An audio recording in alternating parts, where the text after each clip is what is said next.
tey lenn dong moo tax ñu daje fi duñ ko guddal te duñ ko gàttal muy la décision du conseil constitutionnel mais aussi waa DGE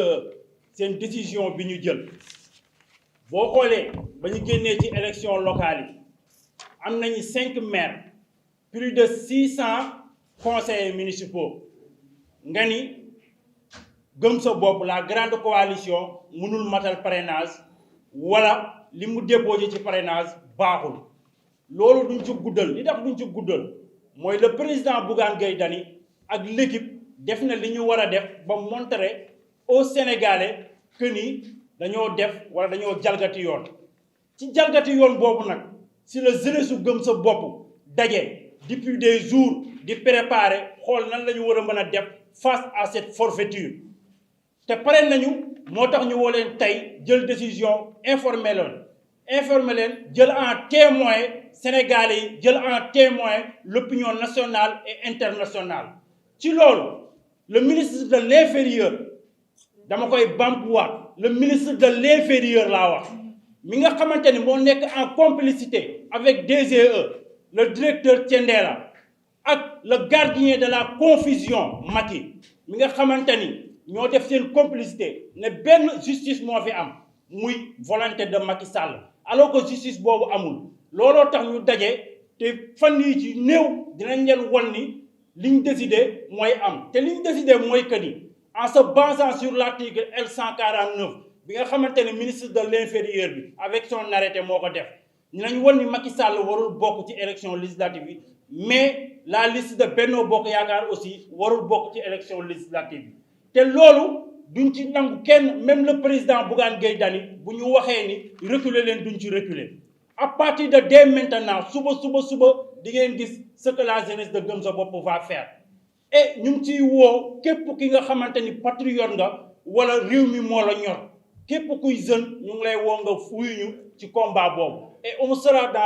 dans la rue te yàggatul léegi neeñ leen won ni Macky Sall waxuma la sax mandat bi nga xamante ni moom la ñuy xeex mooy sa candidature pour le 3e mandat boobu dañ ko dépassé mais élection législative yi Macky Sall ak ses complices dinañ ci reculer buñ ci reculer wul boo moytuwul waxuma la li xewoon bi passé les événements de mars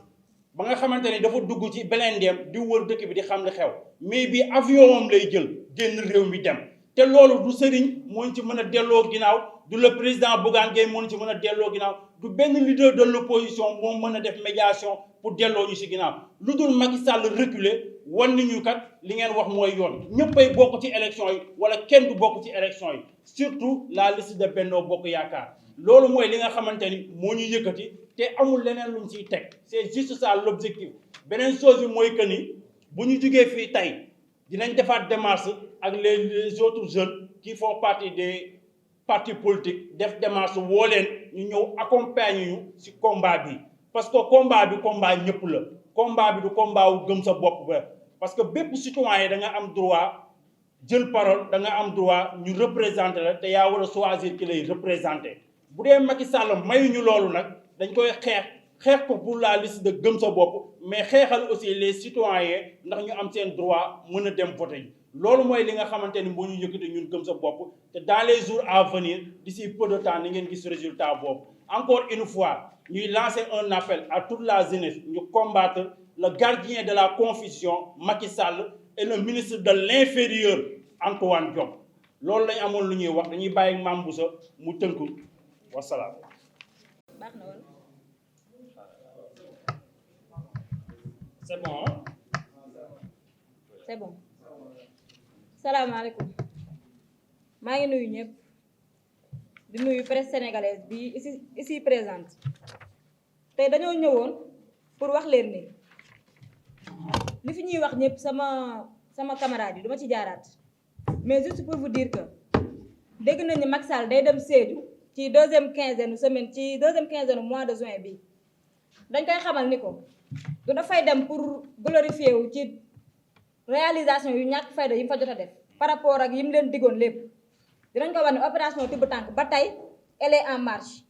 président Bougane Gueye Dany dina ko topp comme d'habitude ni mu ko daan toppee fu mu dem gas Bougane dina fa jaar suul ndax lu mu mës a jaar diggee ko ak dëkk bu mu mën a dem surtout Sédhiou bi mu diggee dina fa ñëw lu mu leen dig lu ne bu dee 100 benn la ci def te ni mu ko defee sa amaana du neex ni fa dëkk deuxième quinzaine bi nag bu taalee otoom dem Bougane taal otoom topp si ay tànkam comme d'habitude dinañ ko xamal ni ko li mu leen diggoon yëpp benn def ko te dinañ ko ko limal benn par benn